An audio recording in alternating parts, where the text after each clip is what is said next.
On the morning of the 29th of August, 36 people walked down to a stone jetty on a small island in the North Atlantic and boarded a Royal Navy ship. They were the last inhabitants of St. Kilda. Their people had lived on that island for something in the order of 4,000 years.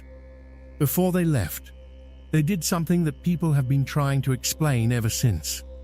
They went back into their houses, the low stone cottages they were abandoning forever, and in each one, on the table, they left an open Bible. And beside it, a small pile of oats. It is an old Highland custom. You leave food out for whoever comes next, for the traveller who arrives after you are gone. Nobody came next. Nobody has lived on St. Kilda since. And the story you will usually hear about why is this, that the island finally beat them. That 4,000 years of wind and hunger and isolation ground them down until there was nothing left, and the modern world reached out just in time to rescue the last few survivors of a way of life that had simply run out of time. It is a tidy story. It is the one that makes everybody comfortable. It is also, on the evidence, almost exactly backwards. Because St. Kilda did not die of isolation. St. Kilda died of contact. Let us start with where it is. Because the geography is the foundation of everything that follows. St. Kilda is not one island.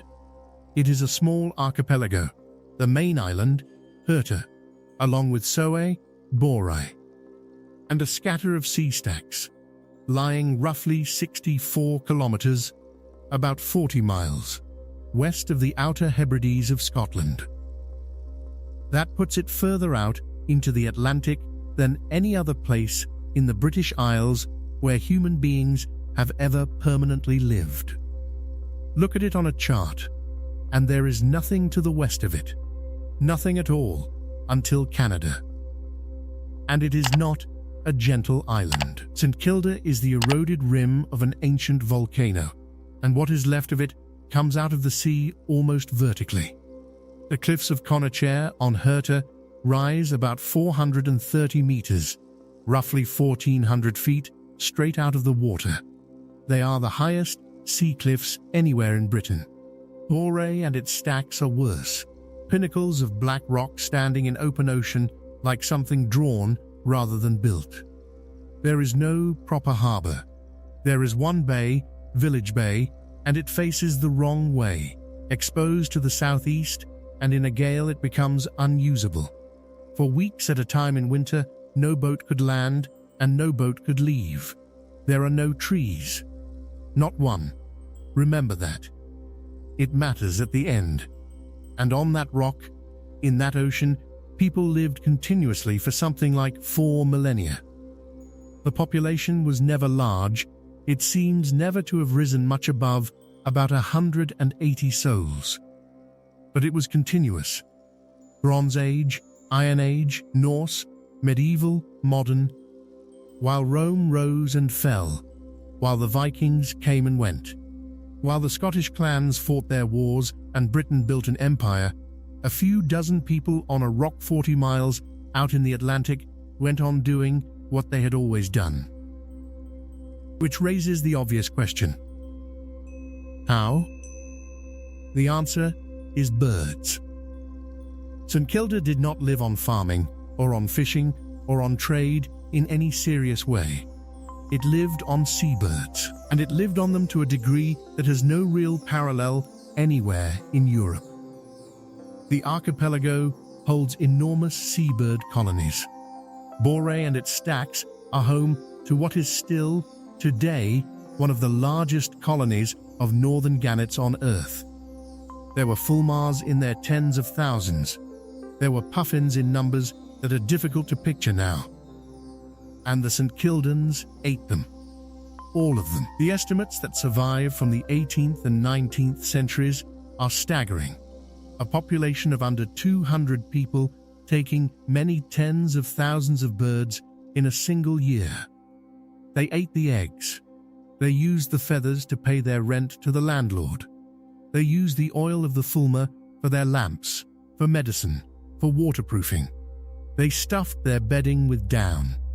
And they built hundreds of small stone storage huts, the Clytian, which still stand all over the island like a scattering of stone beehives, where they dried and cured their birds in the wind, because the wind blew straight through the dry stone walls and the meat kept. But there is a problem with living on seabirds. The birds are on the cliffs. So the men of St. Kilda climbed.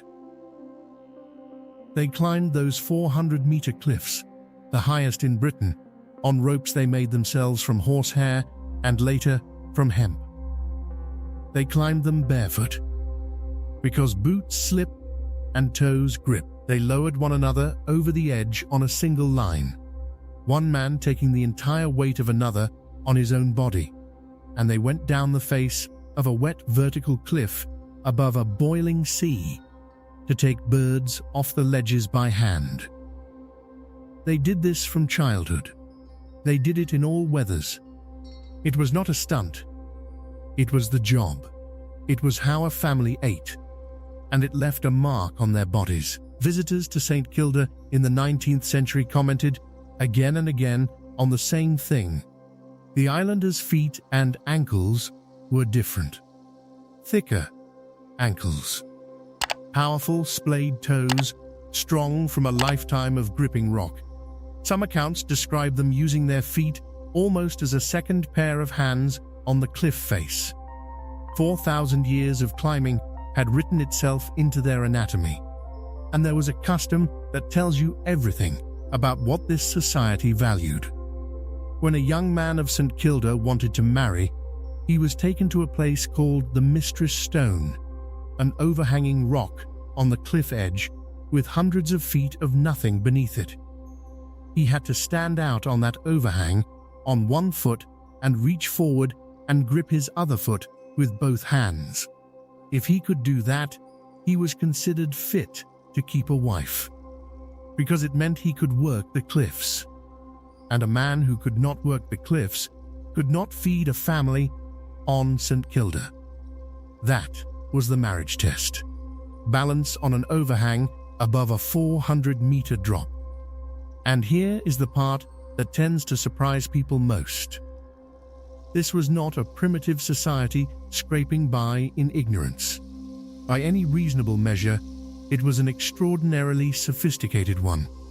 St. Kilda had no chief, no laird living among them, no headman, no hierarchy of any real weight. What it had was the Parliament. Every morning, after prayers, the adult men of the island gathered in the single street of the village. They stood there, in the open, and they discussed the day, what work needed doing, which cliffs would be climbed, and by whom, how the birds and the harvest would be divided, any dispute that had arisen. And they talked until they agreed. There was no vote as such, and no one man's word carried the day. Visitors, often rather snootily, described it as a great deal of standing about and arguing. But look at what it actually was. A functioning, leaderless, consensus-based direct democracy operating continuously for centuries, on an island where every single person's survival depended on everybody else doing their part on a cliff face. It worked. It spread the risk, and it spread the food. There is no record of anyone starving on St. Kilda, while anyone else had plenty. They also solved their own communications problem, and they solved it with a piece of lateral thinking that is genuinely brilliant. There was no telegraph, and for most of the year, no boat. So if the St. Kildans needed to get a message to the outside world, to ask for help, or to report a death, they built a mailboat. It was a small piece of wood, hollowed out, with the message sealed inside. It was attached to a float, often an inflated sheep's bladder, and marked with a note asking whoever found it to please post it. And then they threw it into the sea. And they threw it in at the right time of year.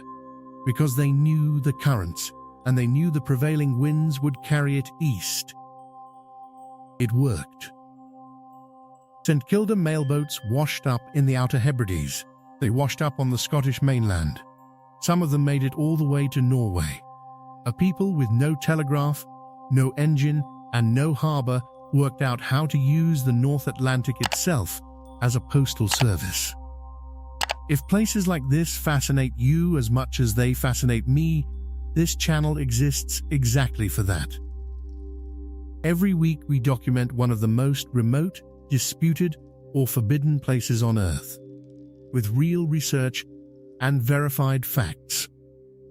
The subscribe button is right below so you don't miss the next one. Now, I have spent the first half of this documentary telling you how well St Kilda worked, and I have done that deliberately, because the collapse only makes sense against it. So let us talk about how it ended. Because it did not end the way you have been told. The first thing that came for St Kilda was a disease. And the story of that disease is one of the most horrifying things I have come across in researching this channel. They called it the 8-day sickness. For a long stretch of the 18th and 19th centuries, newborn babies on St Kilda would begin, around the 4th or 5th day of life, to convulse. Their jaws would clamp shut so that they could not feed, and by the 8th day, most of them were dead. The proportion is disputed and the records are imperfect, so I will give it to you as exactly what it is, an estimate.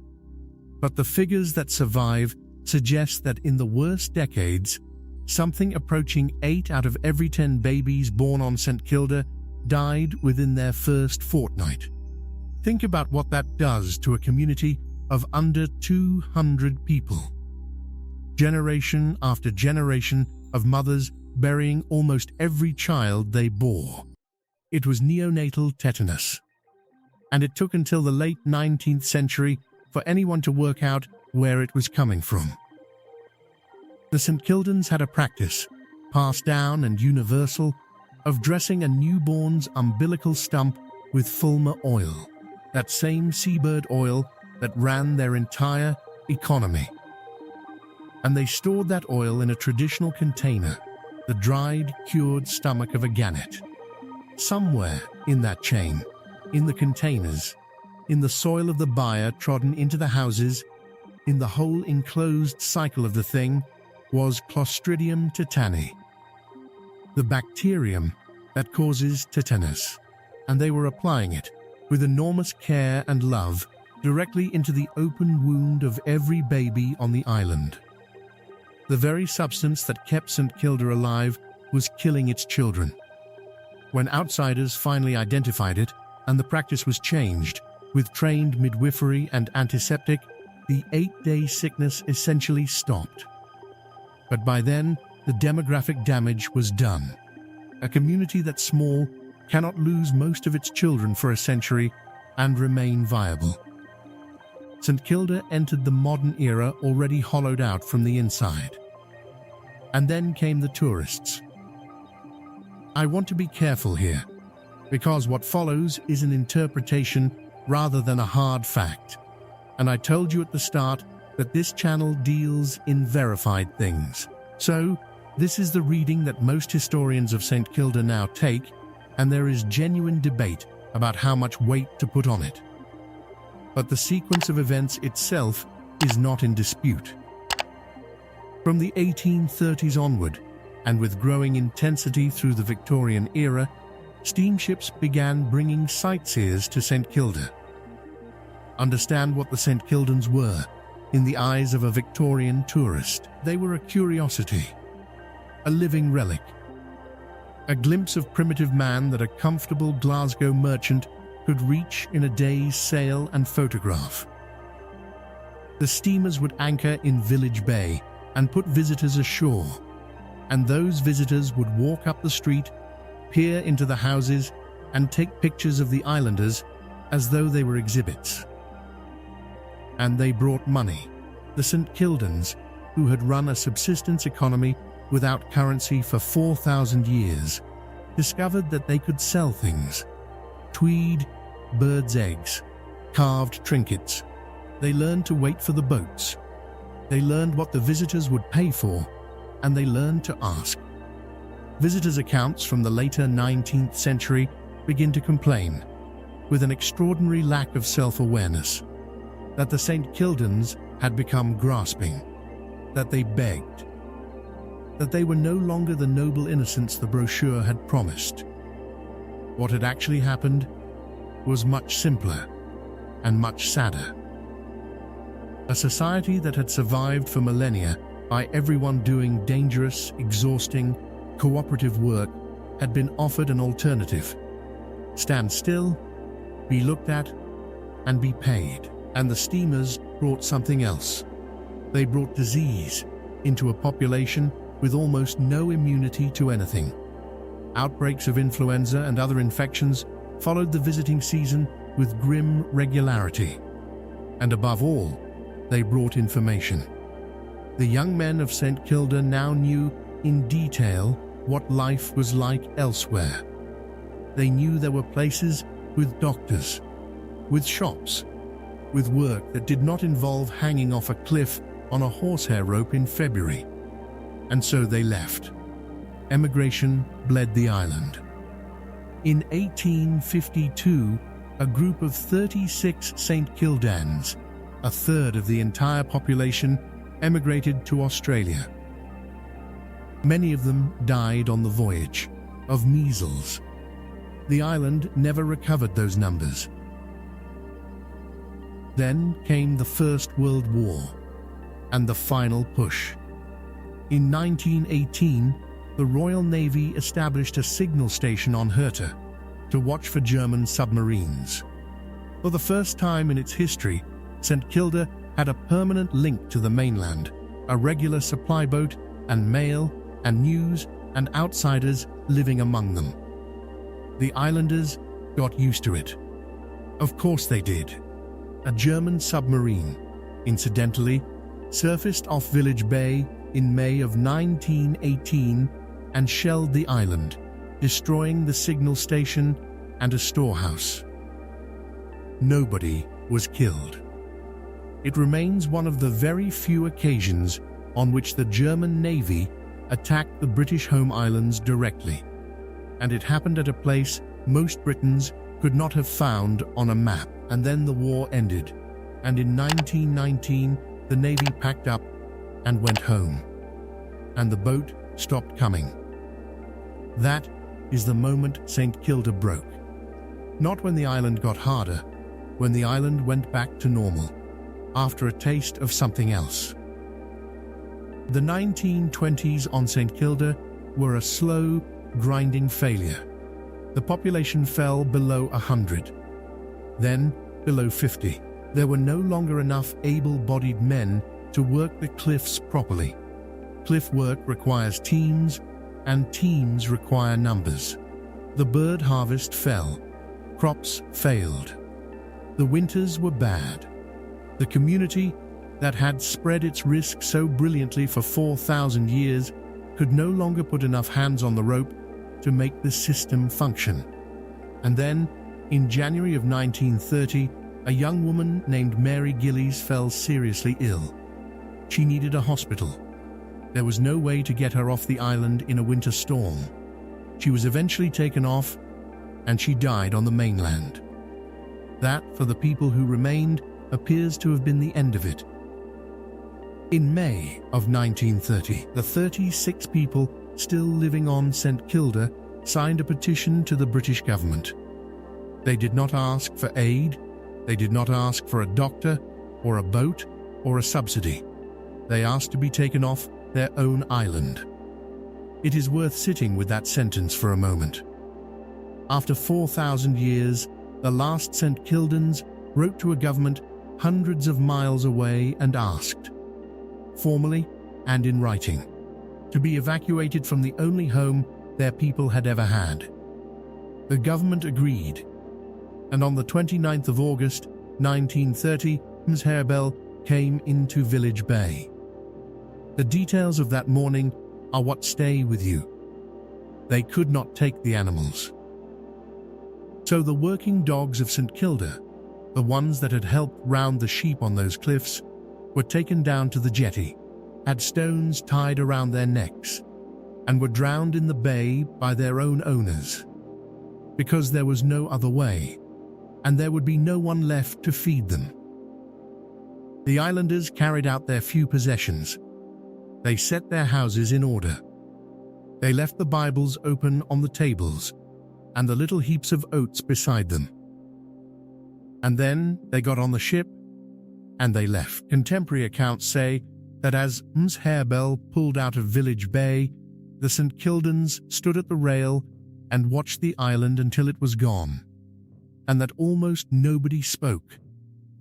And now here is the part of this story that is almost never told, and it is the reason I wanted to make this documentary. Because what happened next was not decided by the sea, or by the weather, or by 4,000 years of hard geography. It was decided in an office. The St. Kildans were resettled on the Scottish mainland. Most of them were sent to the area around Lochaline in Morven on the west coast, and they were given jobs. The government put the St. Kildans to work with the Forestry Commission. They were made foresters. These were people from an island with no trees. Not one. There was not a single tree on St. Kilda. Many of the older evacuees had never in their lives seen a tree standing in the ground. And Britain took them off their rock, moved them into a landscape they had no reference for whatsoever, and put them to work in the woods. Some of them, by the surviving accounts, had to be shown what a tree was for. They were also, for the first time in their lives, inside a cash economy with rent to pay, and neighbours who did not speak their dialect of Gaelic and who regarded them once again as a curiosity. The famous islanders. The ones from the newspapers. They had come from a society with no money, no leader, and no locks on the doors. Several of them died within a few years of the evacuation, some of tuberculosis, some of causes that the surviving families simply described as heartbreak. The community scattered. The children grew up on the mainland and, inevitably, became mainlanders. Norman John Gillies, the last man born on Herta, died in 2013. Rachel Johnson, who left the island as a child of 8 in 1930 and was the last surviving native St. Kildan, died in 2016. And with her, 4,000 years of continuous human presence on that rock closed for good. Today, St. Kilda has no residents, and it is one of a very small number of places on the planet to hold double World Heritage status from UNESCO, recognized both for its natural significance and for its cultural one. The gannets are still on Boré in their tens of thousands. The Soay sheep, one of the most primitive breeds of sheep in the world, still run wild on the hills. The St. Kilda wren, found nowhere else on Earth, still nests in the walls of the empty Cleatine. The village street is still there. The houses are roofless now, but the line of them curves along the slope above Village Bay exactly as it did on the morning the ship came. There is a small military installation on the island, a radar tracking station, and a handful of personnel and conservation staff rotate through it. And in the summer, in good weather, cruise passengers still come ashore and walk up the street with cameras. The same street. The same cameras. I said at the beginning that the tidy story about St. Kilda is that isolation finally beat them, and that the modern world arrived just in time to rescue the last survivors. I hope by now you can see why that story survives. It is flattering to us. In that version, we are the rescue. But the 4,000 years happened in the isolation. That is the part the tidy story cannot explain. The isolation is what built the parliament, and the cliff climbing, and the mail boats, and the system that kept 180 people alive on a rock in the open Atlantic for longer than most nations have existed. What arrived in the 1800s was not a rescue. It was a steamer full of people who had come to look at them, and 70 years later, there was no one left. There are places the world forgot to talk about. Every week, we document one of them. If you don't want to miss the next one, subscribe. The button is right below. This is where the world ends.